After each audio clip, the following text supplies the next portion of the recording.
الله نحمده ونستعينه ونستغفره ونعوذ بالله من شرور أنفسنا ومن سيئات أعمالنا من يهده الله فلا مضل له ومن يضلل فلا هادي له وأشهد أن لا إله إلا الله وحده لا شريك له وأشهد أن محمدا عبده ورسوله صلى الله تعالى عليه وعلى آله وصحبه وسلم تسليما كثيرا يا أيها الذين آمنوا اتقوا الله حق تقاته ولا تموتن إلا وأنتم مسلمون يا أيها الناس اتقوا ربكم الذي خلقكم من نفس واحدة وخلق منها زوجها وبث منهما رجالا كثيرا ونساء واتقوا الله الذي تسألون به والأرحام إن الله كان عليكم رقيبا يا أيها الذين آمنوا اتقوا الله وقولوا قولا سديدا يصلح لكم أعمالكم ويغفر لكم ذنوبكم ومن يطع الله ورسوله فقد فاز فوزا عظيما أما بعد فإن خير الحديث كتاب الله وخير الهدي هدي محمد صلى الله عليه وسلم شر الأمور محدثاتها كل محدثة بدعة كل بدعة ضلالة كل ضلالة في النار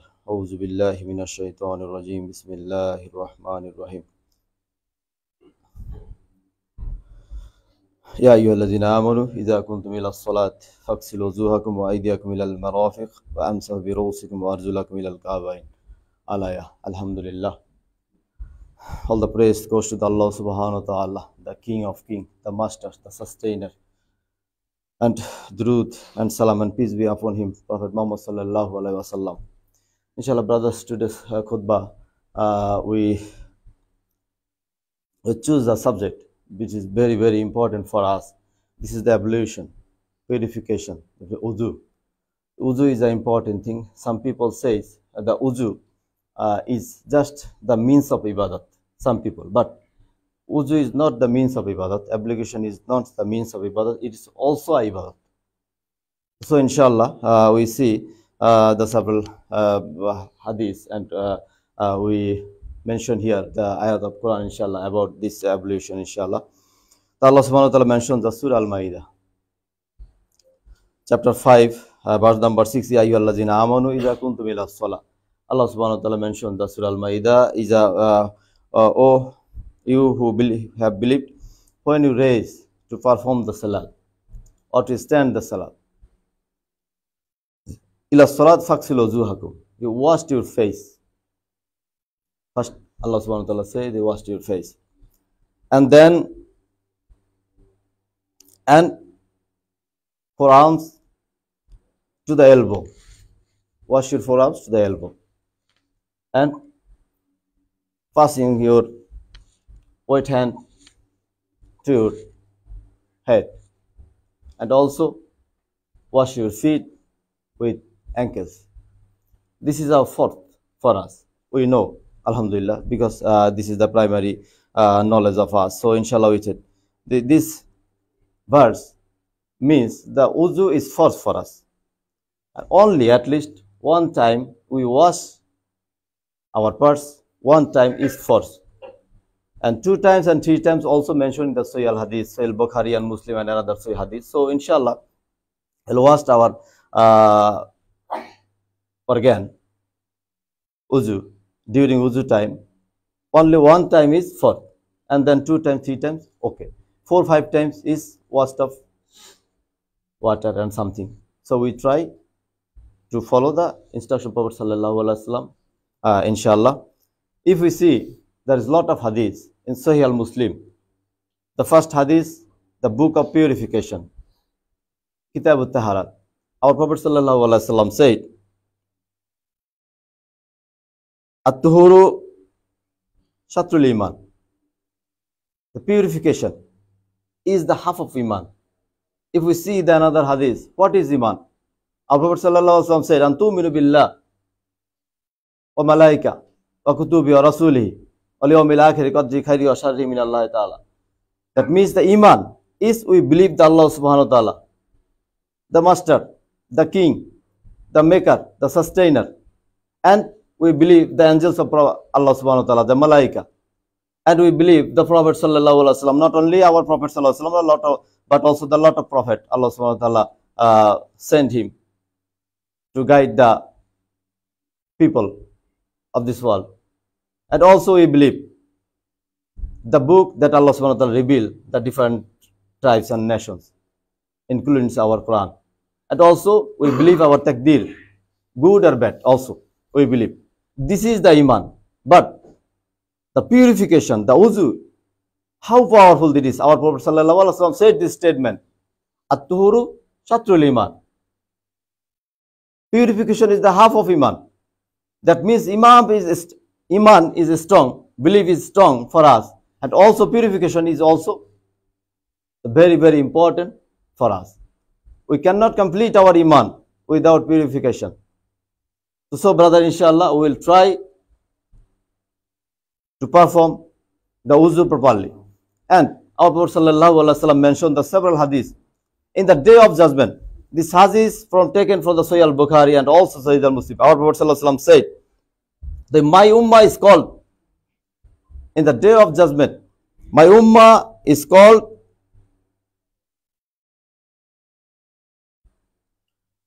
Gurran Muhazzalin, because during the time of resurrection day, the judgment day, our face, our hands, our feet are glittering.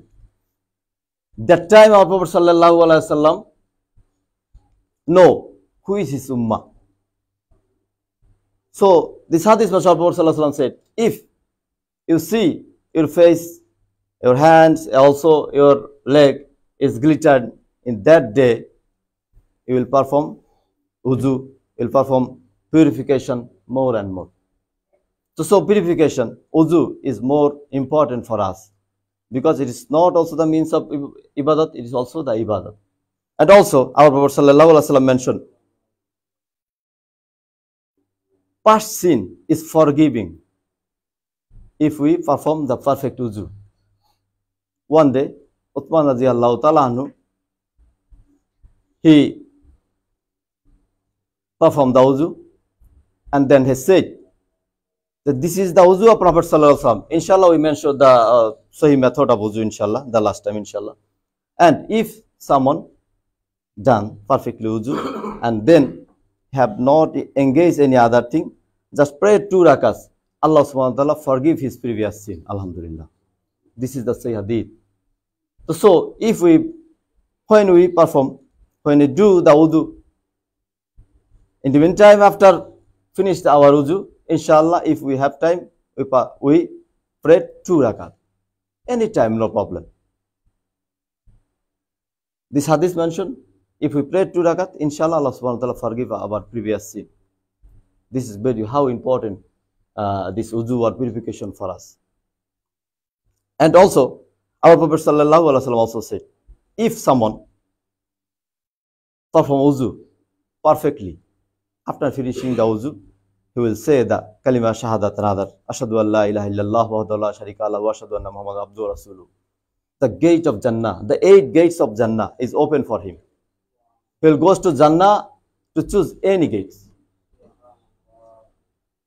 So brother, inshallah, we will try to perform the wudu, perfect wudu. And another hadith, our Prophet sallallahu alaihi wasallam said, if we do wudu in our houses and we come to masjid, every step we have 3 benefits. First one, by step we have reward, and Allah subhanahu wa ta'ala forgive our sin, and Allah subhanahu wa ta'ala up our rank. Subhanallah. It is very, very important for us. So some people are thinking the wuzu is just a simple thing. So they does not wash his faces properly. They does not wet his wife's head properly. It does not wash his leg perfectly. Inshallah, we will describe the perfect wuzu during according to the Sahih Hadith, inshallah. তো আমাদের ভাইদের জন্য আমরা আজকে একটা গুরুত্বপূর্ণ বিষয় নিয়ে আমরা কথা বলছি। এই বিষয়টা এত গুরুত্বপূর্ণ যে আমরা সবাই তো হালকা পাবেন, এই বিষয়টা হালকা নয়। আল্লাহ রাব্বুল আলামিন পবিত্র কোরআনের মধ্যে এই বিষয়ে সবিস্তারে বলেছেন, রাসূল সাল্লাল্লাহু আলাইহি ওয়াসাল্লাম হাদিসের মধ্যে বিস্তারিত বলেছেন। আমরা যে বিষয় নিয়ে আলোচনা করব সেটা হচ্ছে পবিত্রতা। আজকে আমরা পবিত্রতা নিয়ে কথা বলবো, বিশেষ করে উযু নিয়ে আমরা কথা বলবো।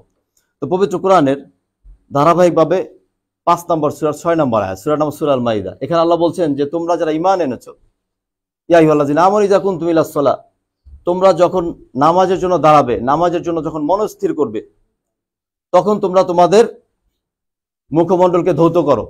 আমরা হাদিস থেকে জানবো যে মুখ কতটুকু, কতটুকু ধৌত করলে আমাদের মুখটা পরিষ্কার হবে, উজুটা কমপ্লিট হবে, এটা আমাদের জানতে হবে।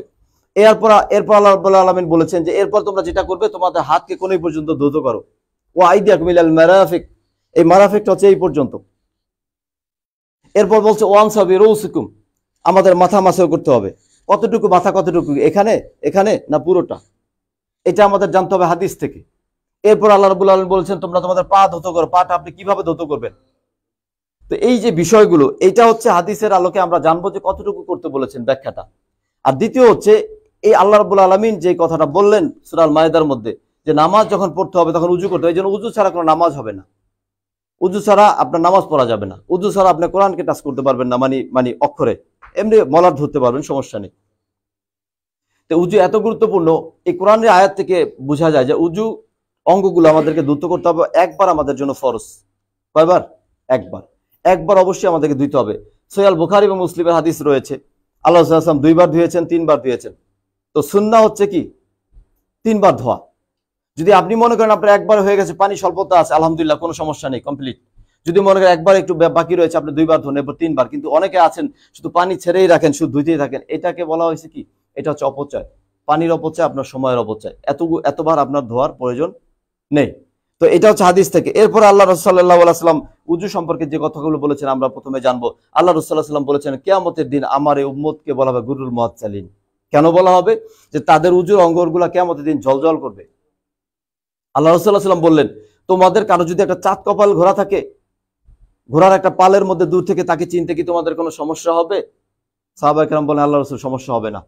আল্লাহর রাসূল সাল্লাল্লাহু আলাইহি ওয়াসাল্লাম বললেন কিয়ামতের দিন আমার উম্মত হবে সেই অবস্থা, তারা যেই জায়গাগুলোকে পরিষ্কার করলো, উজুর জন্য যে ধুলো, হাতগুলো ধুলো, পাগুলো ধুলো, এগুলো ঝলঝল করবে, তা দেখে দেখে আমি আমার উম্মতকে চিনে নিয়ে আসবো।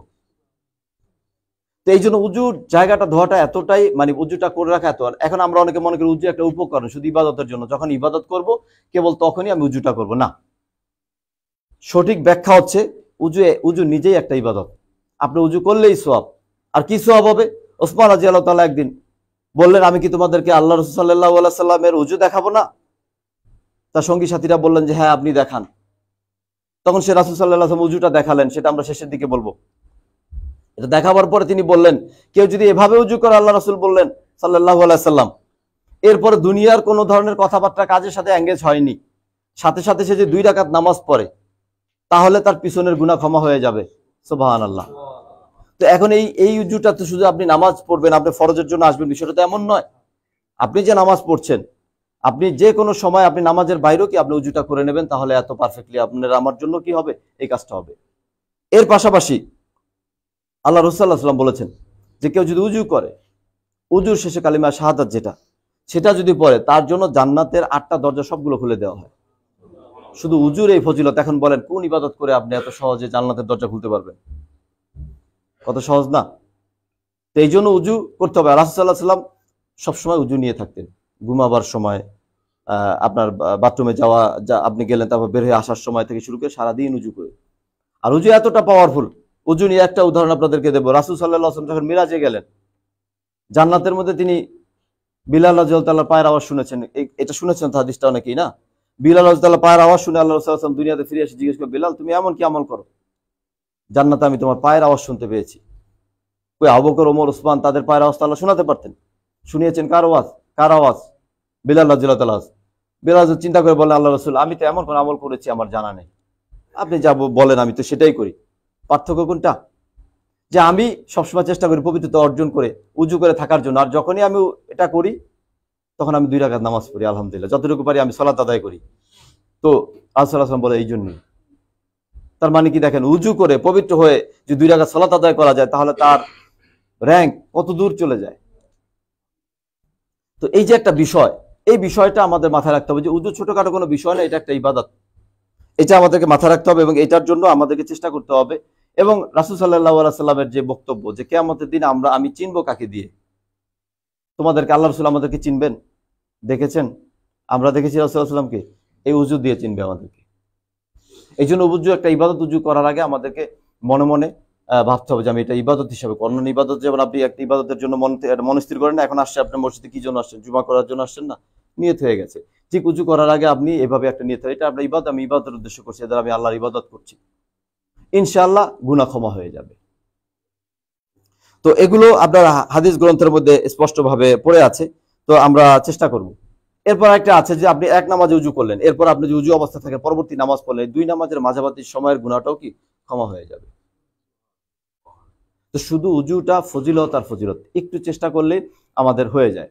আর যদি কষ্ট অবস্থায়, আল্লাহ রাসূল সাল্লাল্লাহু আলাইহি ওয়াসাল্লাম বলছেন, কেউ যদি কষ্ট অবস্থায়, খুব কষ্ট লাগে, যেমন প্রচন্ড শীত, এখন উজু করতে একটু কষ্ট হয় না, এই অবস্থায় যদি কেউ কষ্ট করে ভালোভাবে পূর্ণাঙ্গ রূপে যদি উজু করে, তার আল্লাহ রাব্বুল আলামিন কয়েকটা জিনিস বাড়িয়ে দিবেন। এক নাম্বার হচ্ছে কি, তার গুনাহ ক্ষমা হয়ে যাবে, পিছনে গুনাহ ক্ষমা হয়ে যাবে, আর তার র্যাঙ্ক আল্লাহর কাছে বাড়তে থাকবে। তো এই ছোট একটা বিষয় মনে করি আমরা, যে উজু হলো, আমি আসলাম নামাজ পড়ার জন্য, তাড়াহুড়া করে কোনো রকম একটু উজু করে মসজিদে চলে আসি। আমাদের অনেক ভাইয়েরা এরকম করি আমরা, যে ভালোভাবে আমরা ধুই না। তখন আমাদের জন্য যে জিনিসটা কাজ করে, যে আমি কোনো রকম উজুটা সেরে আমি তো আসছি নামাজ পড়তে, জাস্ট ধোয়া লাগে আমি এটা ধুলাম, বিষয়টা এমন নয়। এটা আলাদা একটা ইবাদত। আপনি যদি এটা পারফেক্টলি না করেন, তাহলে যে জিনিসটা দেখা যাবে যে উজু তো হবেই না, উল্টা আমি আপনার গুনাহগার হব। তো এই বিষয়ে আমরা আরো শেষের অংশে ইনশাআল্লাহ আলোচনা করব। তো মিনাসান কেউ তো অতসাসিমা করে কারা হানাস্তের জুমানো খুতবা দেওয়া উজুについてお話しします。ウズっていうのは手とか顔、足、あらゆる方法なんですね。ですから皆さんが思ってるのは、ウズっていうのはイバダトするためにウズするんですけど、ウズはただウズはウズだけっていう考える人もいるかもしれないですけど、ウズはフォース。フォースっていうのはアッラースマノタラ言ったのはこれやってくださいって言った、これやらないといけないっていうことなんです。まずは。で、2回目は、で、自分で自分がイバダトなんです。ですから、ただ、ソラトやりますから、今だけウズやりますってことじゃなくて、ずっとウズのまま言ってください。すごくいいことになります。アッラースマナタコランの、6番目のスラトルマイダ、5番目の、スラトルマイダの、6番目の、アヤトにそういうことが書いてあります。あなたたちは、いつね、ソラトに立つことを考えたら、まあ、コランにサラットのこと書いてありますけど、どんなイバダトでもウズが大事なんですね。その時を、ウズやってくださいね。どういうウズしますかって言ったら、コランに書いてあるのは、まずは、顔を洗ってください。手のこのとこを洗うことはコランには書いてないね。それはハディスの夜、いますので。で、まずは顔を洗ってください。で、その後、あなたの、この手をここまで洗ってくださいね。その後、マスやってくださいね。頭が。最後に足洗ってください。この4つがフォローなんです。やんないといけない。まあこれ皆さんがアルハムドリラムスリムですから私たちはわかりますけど、でもこれどのぐらいちゃんと洗えないと、ウズにならないっていうことは、ほとんどの人は私たちは間違ってるんですね。ですからこのハディスからどのぐらい洗えないといけないと言いますので、まず今日はウズどのぐらい大事なんですかね、それを教えてます。ラスールサラサム言ったのは、ケアマの日、この世界は全部なくなって、で、次は、ケアマのために、アッラースバーナタラ、私たちはこの世界でいいこと悪いことすべてやったんじゃないですか。それをどのぐらいやったかどうか判断するんです。その日は、ケアマっていう日なんですね。で、その日に私たちはもうすべての、今、アドマラサラムから最後までのすべての、人々をその日集まるんですよ。ムスリムでもそうですけど、ムスリムじゃない人も集まるんです。そのケアマの時は、私たちはラスールサララーサラムの時はいなかったんじゃないですか。1445年前、ラスールサララーサラム、この世界から、亡くなってますね。ですから、ラスールサララーサラム私たちのことは今知らないじゃないですか。私たちもラスールサララーサラムをこの目では見てない。命令守ってるんですけど。ですけど、私たちはちゃんとウズやってれば、アルハムドリラ、ケアマの時に顔を洗いました。ウズの時、その顔がこうやって日本語で言うとチカチカします。こうやってね。明るくします。電気がこうするんじゃないですか。こういう感じでいっぱい人がいて、どんな宗教の人もいますけど、その中で特別にムスリムの方、アドムアラスサラムからモハマドサラスラムまでいっぱいナビーってラスールサラスラム来たんじゃないですか。そのラスールとナビーラスサララウアラスラムのウンマはみんなすべていますけど、で、我々もいます。ですけど我々のこの顔とか、この手とか、この足をこうやってチカチカします。それでラスールサラスラムわかるのは、この人たちは私のウンモですよ。で、それがまず一つ私たちの、知るためにまず一つね。あとはラスールサララスラム言ったのは、誰かがアルハムドリラ、ちゃんと、ウズをやって、で、何も必要以外の話はしないで、そのまま2ラカットのソラテやってれば、アルハムドリラ、今までやってる後ろの、すべての悪い点数が消えてしまいますよ。ですから簡単なことなんですよ。ウズ、ただ1分2分しかはかかんないんですけど、ラスサラスラムはずっとウズのまま、私たちは思ってるのはただ礼拝する前にウズをやるだけでいいっていうのほとんどじゃないですか。そうじゃなくて、ずっとウズのまま行った方が、アルハムドリラ、いつ死ぬかわかんないから、すごいバラカがあるんですよ。あと他のハディスにいろんなことが書いてあるんですね。ソヤル・ブカリとムスリムの他のハディス書いてあるラスール・サラサム言ったのは、いつもウズやると、いろんなこと起こってきます。まず、例えば自分の家からウズやって、で、モスクに来ますね。で、モスクに来て歩くじゃないですか。こうやって足を一つ一つでステップすると、その分を悪い点数なくなって、プラスにいい点数がついてきます。あと、アッラースマンタラに私たちの立場がだんだん上に上がってきます。それがウズのいいところなんです。ですから我々は、ただイバダとして、サラットの前じゃなくて、いつもウズに行ったままください。あとはウズをちゃんとやって、アルハムドリラ、その後、ウズ終わってあら、カレマシャハダ、アシャドアライラハイラッラワハダウラシャリカラワシャドアンナマハマダアブドゥアラスル。これはアルハムドリラ、ウズ終わって話しないでこれをやると、ラスサラサミ言ったのは、ザンナットのゲートが8個、入り口が8個あるんですよ。ザンナットのレベルは100個ぐらいあるんですよ。100。レベルは100ね。ザンナットの。でも入り口が8。入り口が8なんですよ。その8のドアが全部開きます。ウズをやって、カリマシャハダやったら、ドアが開きます。自分がどのドアにジャンナテ入りたいでもできますよ。っていうのを、ラスサラスのハディスに書いてある。このぐらいの重要なんですよ、このウズはね。ですから、ちゃんとウズをちゃんときれいにやらないといけないでしょう。で、今、ハディスによって、どうやってきれいなウズはできるのか、それだけ簡単に説明します。コランに書いてあるのは、あなたの顔を洗ってくださいね。で、ラスサラスのハディスに見ると、顔を洗う前に、ラスサラスはまずこの手を3回洗いました。手をここまでまず洗いました。で、私も洗いますよね。3回こうやって、1回だけでも OK、2回でも3回でもこうやってちゃんとこう最初は洗うんですね。その後、水を口に入れて、ちゃんと混ぜてください。混ぜて出します。これはスンナ。さっきのこれもスンナ、これもスンナ。で、一緒にこうやって水でできれば、鼻の中にも水入れて、鼻もきれいにしてくださいね。これもスンナなんですよ。もしそれがしない人も、アルハムドリラ、ウズはなります。でもこれやるとアルハムドリラ、スンナなので、これもやってください。その後、顔を洗うっていうのは、顔は必ずここ。皆さん、ここまでで、ここまでは顔なんですよ。だから、髭ある人もちゃんと、手、入れて、ちゃんと、奥まで濡らさないといけないなんですね。で、あといろんな人は顔、このぐらいだけ洗って、ここはもう全然洗ってない。乾かしたままだと、ウズにはなりません。あと、アッラースバーナーその後それをちゃんと顔洗って、で、手をここまで洗ってくださいねって、手のこのくるぶしみたいにあるんですね。ちゃんとここの上までをちゃんと洗わないといけない。ほとんどの人を見るとなんかこうやって洗って、ここもちゃんと洗ってない人がたくさんいるんですよ。ここまでをちゃんとこの上まで洗えないとウズはならない。ウズならないとサラットならないね。コラン読んでもコランのサワブがもらえないですね。ですからちゃんとこことここまでやってください。あとアッラースバーナーと言ったのは、この頭を麻酔やってくださいね。どこまで麻酔をしますか？いろんな意見があるんですよね。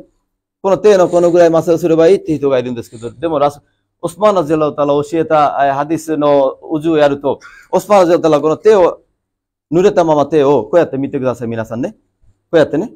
で、これを、ここからまっすぐ後ろにこうやっていきます。またこのまま戻します。これ。で、私たちはまたこうやるんじゃないですか。これはそういうハディスに書いてありません。ないんですよ。ですから、そのまま後ろ行って、そのまままたもう一回戻ってきます。それはソヒアルブカリとムスリムにオスマンラジアラウタラのハディスにこうやって書いてありますね。ですから、これだけまっすぐやってれば、もう自分のね、これ今母子抜いてないですよ。母子とか抜いてくださいね。アルハムドリラ、それだけでまっすぐは大丈夫なんです。あと足。足どこまで洗いますっていうか、この足をちょっと上に上げますね。ここにくるぶしみたいなんです。この上まで洗えないといけない。ほとんどの人はここ洗ってない、ここ洗ってない人がいるんですね。あと私たちはここ硬いからちゃんと洗えないとそこ洗うことはならないので、それ洗えないとラストラのハディスに言ってるのは、一日サーバラゼラタラどっか行ったんですね。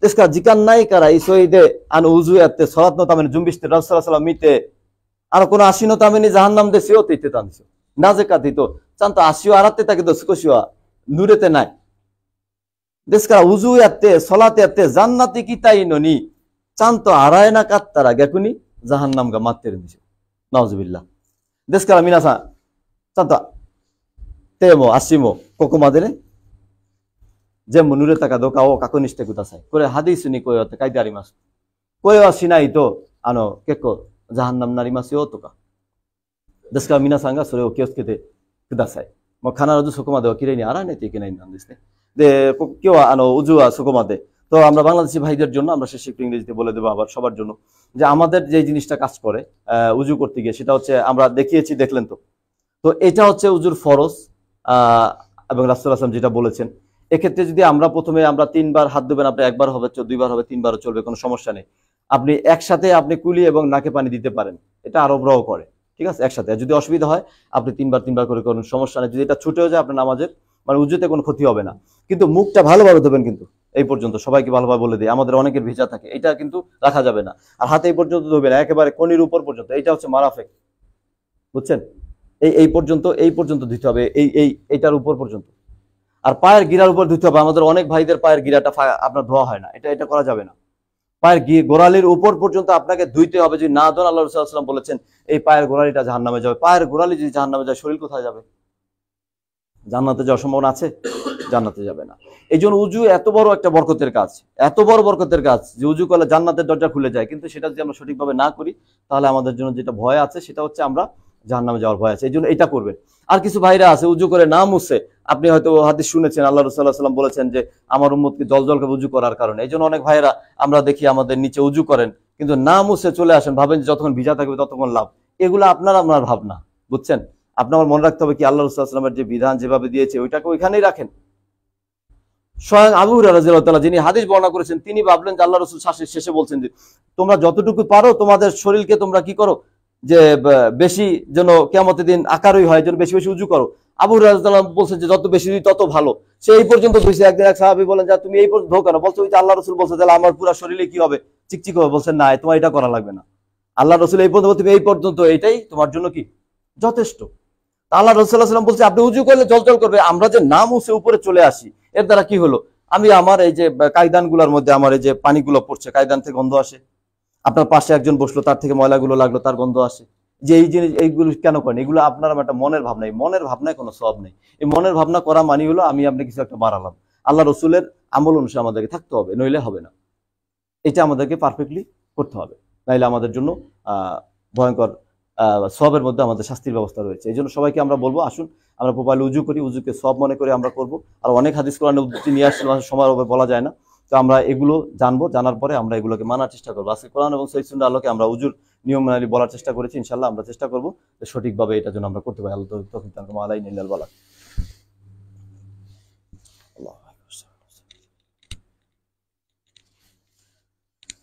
আলহামদুলিল্লাহ ওয়াহদাহু ওয়াসসালাতু ওয়াসসালামু আলা মান লা নাবিয়্যা বা'দাহু আউযু বিল্লাহি মিনাশ শাইতানির রাজীম বিসমিল্লাহির রহমানির রহিম ইন্নাল্লাহা ওয়া মালাইকাতাহু ইউসাল্লুনা আলান নাবী ইয়া আইয়ুহাল্লাযীনা আমানু সাল্লু আলাইহি ওয়া সাল্লিমু তাসলিমা আল্লাহুম্মা সাল্লি আলা মুহাম্মাদ ওয়া আলা আলি মুহাম্মাদ কামা সাল্লাইতা আলা ইব্রাহিম ওয়া আলা আলি ইব্রাহিম ইন্নাকা হামিদুম মাজিদ আল্লাহুম্মা বারিক আলা মুহাম্মাদ ওয়া আলা আলি মুহাম্মাদ কামা বারাকতা আলা ইব্রাহিম ওয়া আলা আলি ইব্রাহিম ইন্নাকা হামিদুম মাজিদ আল্লাহুম্মা আনসুর মুসলিমিন নাসাল ইসলাম ওয়াল মুসলিমিন আল্লাহুম্মা আনসুর মুসলিমিনা ফি কুল্লি মাকান اللهم انصر المسلمين في الغزة اللهم انصر المسلمين في فلسطين اللهم انصر المسلمين في فلسطين ربنا ظلمنا انفسنا وان لم تغفر لنا وترحمنا لنكونن من الخاسرين ربنا فاغفر لنا ذنوبنا وكفر عنا سيئاتنا وتوفنا مع الابرار ربنا لا تزغ قلوبنا بعد إذ هديتنا وهب لنا من لدنك رحمة إنك أنت الوهاب ربنا لا تؤاخذنا إن نسينا واخطأنا ربنا ولا تحمل علينا إصرا كما حملته على الذين من قبلنا ربنا ولا تحملنا ما لا طاقة لنا به واعف عنا واغفر لنا وارحمنا أنت مولانا فانصرنا على القوم الكافرين رب اغفر وارحم أنت خير الراحمين ربنا تقبل منا إنك أنت السميع العليم ربنا تقبل دعاء إنك أنت السميع العليم اللهم اغفر لنا حينا ميتنا شهيدنا غائبنا وسقينا كبرنا ذكرنا أنثانا اللهم اهدنا منا فاحي على الإسلام وأنت وفيت منا فتوفى على الإيمان ربنا آتنا في الدنيا حسنة وفي الآخرة حسنة وقنا عذاب النار آمين. عباد الله رحمكم الله، إن الله يأمر بالعدل والإحسان وإيتاء ذي القربى وينهى عن الفحشاء والمنكر والبغي يعظكم لعلكم تذكرون. واذكروا الله العظيم يذكركم لكم على ذكر الله تعالى على ذل وتم وأموا أكبر. سبحانك اللهم وبحمدك أشهد أن لا إله إلا أنت أستغفرك وأتوب إليك.